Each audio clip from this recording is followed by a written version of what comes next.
অর্থাৎ মহাপ্রভু কখনো কৃষ্ণ ভাবের উদয় হতো, কখনো রাধা ভাবের উদয় হতো, কখনো বা ভক্ত ভাবে বিভাবিত হতো। এই যে গৌর হরিমা, এই গৌরাঙ্গ মহাপ্রভুকে তিনি হলেন আমাদের কলিজীবের, কলির ভগবান, তাই তো?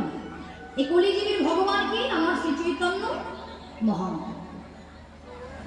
তাহলে এই গৌরাঙ্গ মহাপ্রভুটাকে শাস্ত্র বলছে রাধাকৃষ্ণ একত্মা দুই দেহ ধরি অনন্য বিলাসয় রস আস্বাদন করি, রসাস্বাদিতে রহি হইলা এক ঠাই, এই দুই মিলে আমার শ্রী চৈতন্য গোসাই।